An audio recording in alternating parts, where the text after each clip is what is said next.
There are three different types of distributions that we will look at. The first is the probability distribution.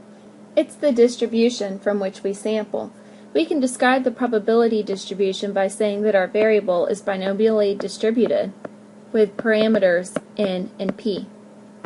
Now, if the variable doesn't happen to satisfy the binomial conditions, then for the population distribution, you'll only report the value of p, the population proportion.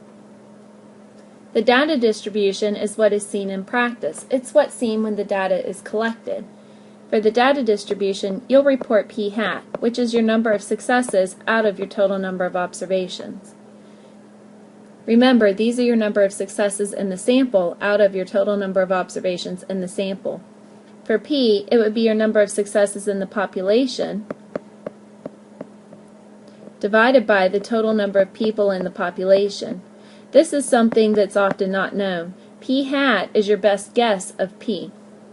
If you're thinking of your population as the big bucket of all potential values, then p is a parameter that describes the population. When you come in and take a simple random sample, then the number that describes the sample would be p hat. It's a statistic that describes the sample. The sampling distribution of the sample proportion is the distribution of sample statistics. What we're trying to figure out is what p hat will likely come out as. And we can say that p hat would likely be normally distributed with a mean at p and a standard error of the square root of p times 1 minus p divided by n. Make sure you pay attention to the fact that this is a standard error, not a standard deviation. Now, you're only allowed to say that this is true, assuming that a simple random sample is taken and times p is greater than or equal to 10. Remember, these are your number of successes. And n times 1 minus p is also greater than or equal to 10. Remember, these are your number of failures. Lastly, let's talk about the key words that you'll need to figure out the difference between the population distribution and the sampling distribution in answering questions. The population distribution will deal with questions that ask about a count. And the sampling distribution will deal with questions that ask about a proportion or a percent. For example, a new Associated Press GfK poll shows that 77% of adults believe that ethereal beings are real. Women are more likely than men to believe angels are real, and those over 30 are more apt than younger adults to think they exist. The AP GfK poll was conducted December 8th through 12th and is based on interviews with 1,000 adults nationally. The margin of sampling error is plus or minus 4 percentage points. Let X equal the count of adults who believe in angels. Before we go and answer the question, let's talk about this sentence right here. It says that 77% of adults believe ethereal beings are real. This margin of sampling error is trying to say that it could be 77 or any number bigger than 77 by 4 points or any number smaller than 77 by 4 points. What it's trying to say is that the true percentage could be anywhere between 0.73 up to 0.81. The study isn't completely positive, so it's giving a range of potential values. Let's go ahead and do part A. Describe the shape and parameters of the population distribution. Here, we'll start by checking if X, the count of adults who believe in angels, satisfies the binomial criteria. The first thing we need to check is for two outcomes from the BI and binomial. The two outcomes here would be either that you believe in angels or you do not. The second condition would be to check for a fixed sample size. Here it says that this information was based on interviews with 1,000 adults nationally, so our fixed sample size is 1,000. The third condition would be to check for a constant probability of success. Now, in this problem, it says 77% of adults believe angels are real, but we need to decide, is this 77 a p or a p hat? If we come in and look at where the 77 came from, it came from interviews with 1,000 adults, which is a sample. And the number that describes the sample is p hat. So the proportion for all adults across the United States is unknown, but the proportion for this sample of 1,000 is known. What I'm trying to say is that in the population distribution, we don't know p. But in the data distribution, we know the value of p hat, and it's 0.77. So here, we know that there's a constant probability of success, we just don't know that value. So we have satisfied this assumption, we just don't know the value of it. And then the last condition you have to remember is independence. Now I don't have enough room on this slide to write out a justification, but remember on the test you'll have to write out your justification. An example statement would be that knowing whether or not one adult believes in angels does not affect the chances of another adult believing in angels. Describe the shape, center, and spread, also called the standard error, of the sampling distribution of the sample statistic, and in this case our statistic is a proportion. What we're trying to say is p hat will take on what shape? Well, it will be normally distributed with a center at p and a standard error, square root of p times 1 minus p divided by n. Let's go and see what we can fill in. The problem said that the interviews were with 1,000 adults. We know that n is 1,000. Now we don't know the value of p, so we'll just have to leave this as is.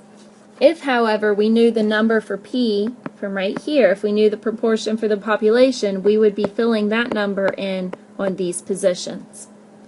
Now remember, this is true considering that you have a simple random sample, and the problem tells us it's based on interviews with 1,000 adults nationally, but it doesn't tell us if it's a random sample or not. The second condition that you would need is that you had more than 10 successes, so n times whatever that population proportion is would have to be greater than or equal to 10, and n 1,000 times the failure rate, 1 minus the probability of success, would have to be greater than or equal to 10. Now because we don't know the value of p, this is as specific as we can get. What we're trying to build up to in this problem is that we're going to need a way to try and guess p, because in most real-life scenarios this value of p will always be unknown. That's what we'll do in test 4, is guess appropriate values of p so that we can make inferences. Here's the second example.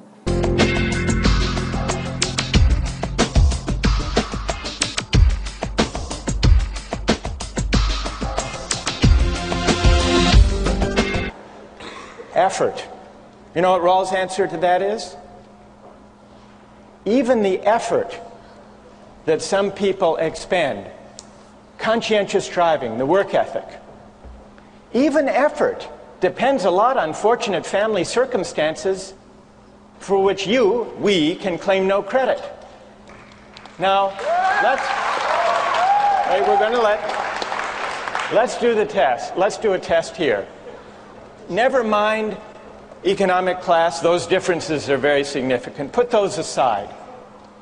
Psychologists say that birth order makes a lot of difference in work ethic, striving, effort. How many here, raise your hand, those of you here who are first in birth order? I am too, by the way. Mike, I noticed you raised your hand.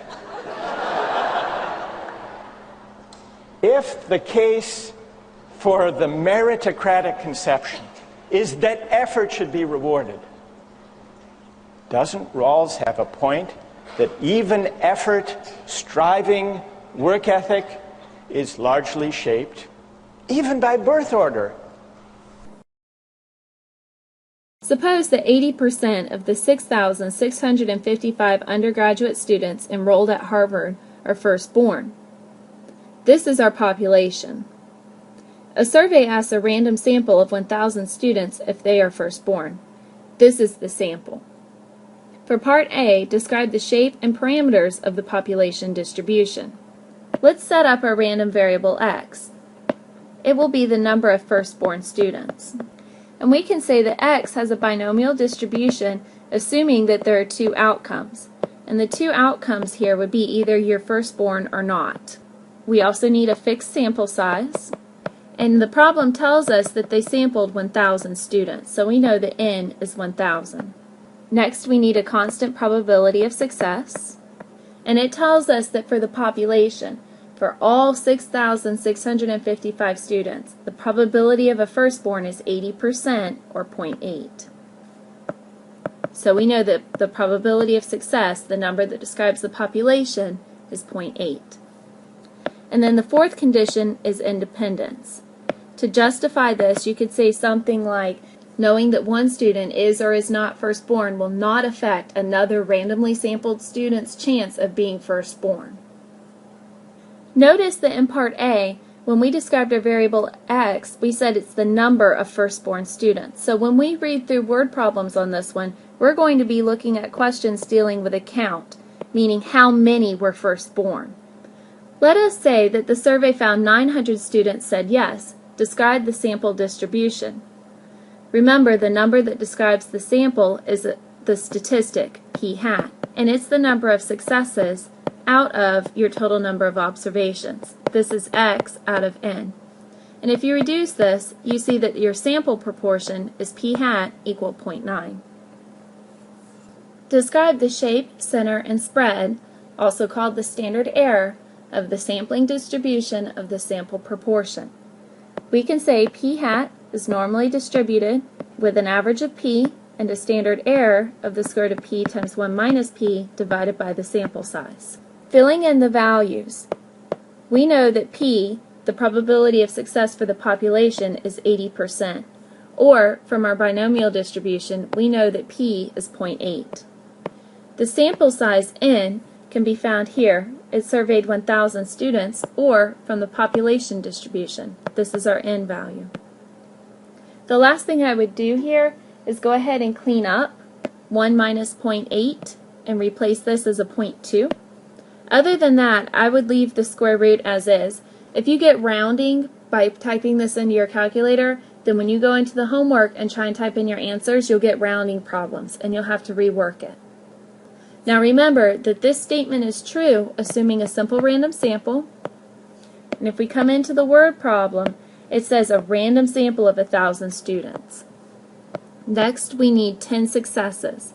That's n times p.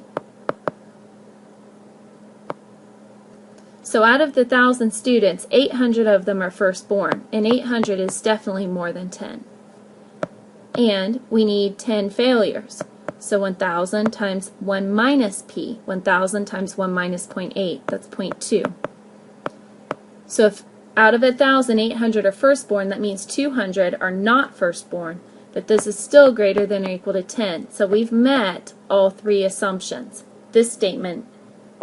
The last thing that I'd like to do is remind you that the key words that you'll be looking for to use this statement would be words such as what proportion or what percent of students. These problem settings will require you to calculate two different types of probabilities. One of the types of probabilities will refer to a count, and for these problems you'll be using the binomial distribution. For example, what is the probability that the survey found 950 students were firstborn? 950 is a count. Out of 1,000, they counted 950. And if we're doing the counts, coming back to our theory, we said for counts, we'll use this information, the binomial distribution. So the probability that x equals 950 firstborn students, according to the binomial distribution, the probability that random variable x equals a number little x is n choose x, p to the x, times 1 minus p to the n minus x.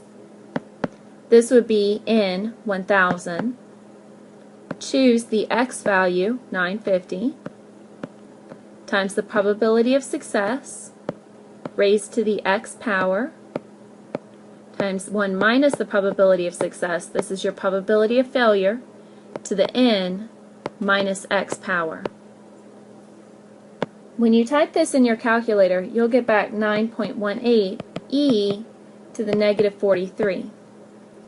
This is scientific notation. It really means 9.18 times 10 raised to the negative 43rd power, which basically means take your decimal, move it 43 places this way. So you have a string of 42 zeros, then the number 918. This is so small, you might as well say it occurs with probability 0. The second type of problem setting will ask you to calculate a percentage. For example, what is the probability that the survey found 90% were firstborn? This would be the probability that p hat is 90%. Or what is the probability that the survey found more than 83% were firstborn? The proportion is more than 83%. For these problems, you'll use Phat-Z-Table steps. And it'll be important to remember the distribution of p hat. For these problems, you'll use Phat-Z-Table steps. Coming back to this page, whenever there's a proportion or a percent, we said that p hat should be solved using this distribution. For the first problem, the probability that a continuous random variable equals a specific number is always 0. So we'll say that the probability p hat equals a number is 0, and this is always true for continuous variables. What is the probability that the survey found more than 83% of students were firstborn? We're looking for the probability that that proportion of students, p hat, was more than 83%. That's written in terms of p. But before we continue, remember if you're on a normal curve and looking up from 0.83 and up, you can't find that. What you can really find is from 0.83 and down. So we'll need to rewrite this as 1 minus the probability that p hat is less than 0.83. We're now ready to convert to the z distribution. To do this, we'll take the observation 0.83, subtract the mean of 0.8, and divide by the standard error of 0.8 times 0.2 divided by 1,000. I would type this in the calculator as 0.83 minus 0.8, close parentheses, divided by 0.8 times 0.2 divided by 1,000. Oftentimes your root will have parentheses on it, so you'll need to close the parentheses on the root. This simplifies to 1 minus the probability is less than 2.37. Coming to the table and looking for 2.37, 2.3 will occur here, and the 7 will occur right here. Lining these up, we see the probability is 0.9911. This gives back 0.0089. So there's less than a 1% chance that more than 83% of students will be firstborn. The apiary inspectors of America and the federal government's Agricultural Research Service estimate that the U.S. lost more than 1/3 of its honeybee colonies in the winter of 2010.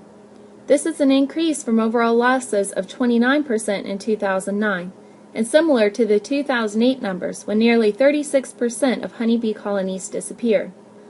Many researchers and beekeepers fear that a phenomenon called colony collapse disorder, or CCD, is causing worker bees to simply leave the hives.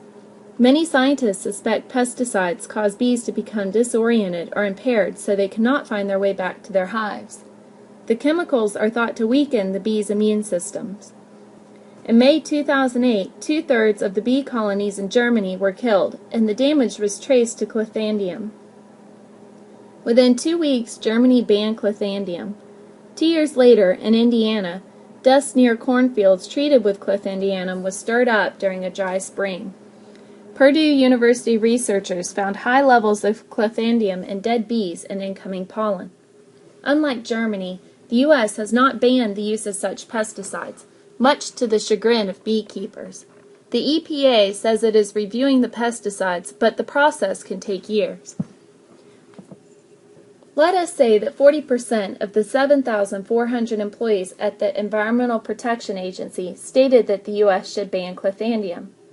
A poll of a random sample of 50 employees reported that 30 stated that Candium should be banned.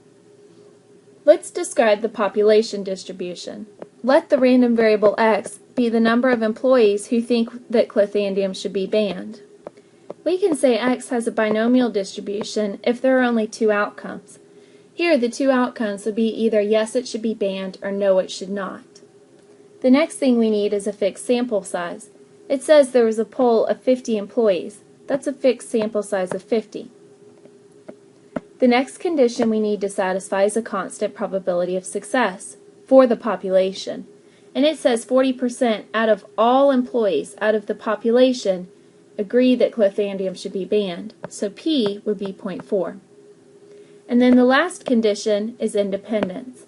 Knowing that one employee says that clethandium should or should not be banned does not affect another employee's chances. Therefore, they're independent of one another. Remember, most of the time when you have humans, you're going to be able to say it's independent. The last thing we should point out is that you're going to use this information in word problems that ask about a count. Word problems that ask what's the probability that this number of employees, you'll use this. Describe the sample distribution. The value that describes the sample is the sample statistic p hat, and it's your number of successes in a sample out of the number in the sample. Coming into the word problem, it says that we sampled 50 people, and out of these 50, 30 agreed. This comes out to 3/5. Lastly, we can describe the shape, center, and spread or standard error of the sampling distribution of the sample proportion. Here, we know that this proportion is normally distributed with a mean of p and a standard error of p times 1 minus p divided by n. Plugging in our values, p is 0.4, and our sample size was 50. The last thing I would recommend doing is cleaning up the 1 minus 0.4 and rewriting it as 0.6. Now this statement is true assuming that there's a simple random sample, and it says a random sample of 50 employees. Also assuming that there were 10 successes, that would be n times p, 50 times 0.4, which is 20, and 10 failures. That would be 50 times 1 minus 0.4, or 50 times 0.6, which is 30.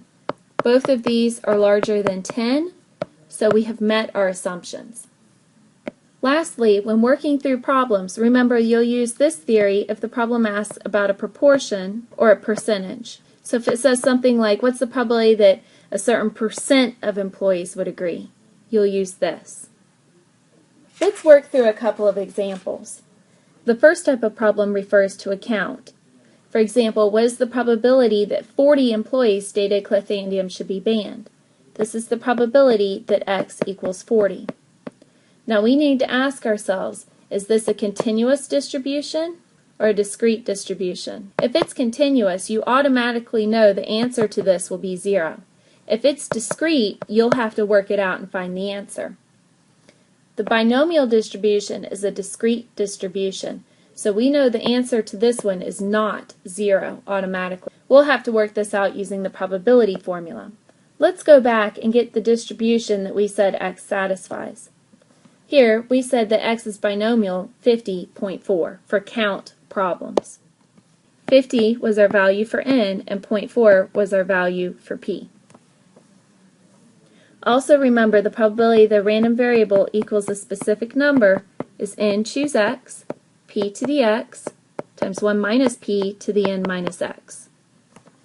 Here we can say that this probability is n, 50, choose the x value of 40, times the probability of success, p, 0.4, raised to the x power of 40, times 1 minus p, raised to the n minus x.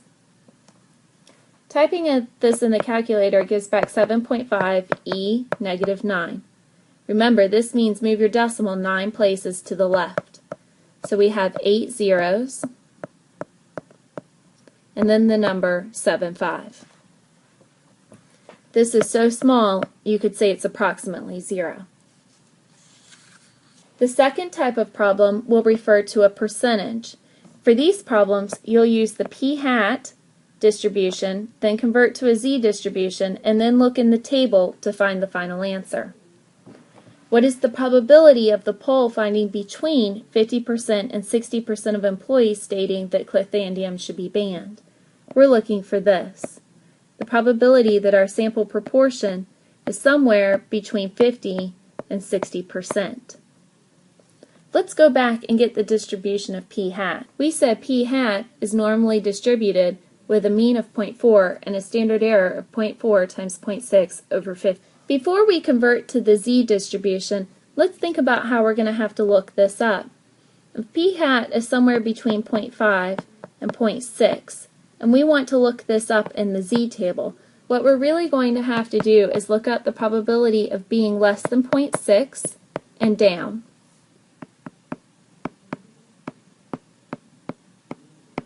And then out of this amount, subtract out the probability of being 0.5 and less. Subtract this portion away.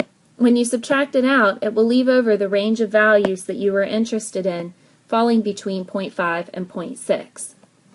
Now that we've written this in terms of p hat, we're ready to convert to the Z distribution.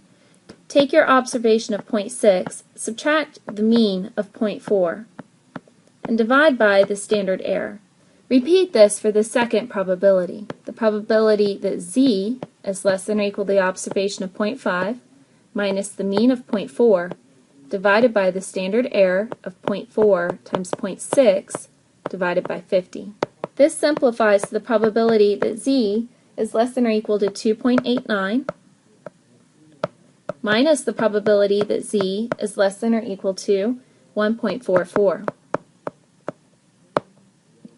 Now that we've written these in terms of Z, we're ready to go to our table of values. Looking up 2.89, 2.8 falls right here, and 0.9 falls right here. Lining this up, this is 0.9981. The next one is 1.44. 1.4 falls right here, and the second 4 falls right here. Lining this up is 0.9251. This gives a final answer of 0.073.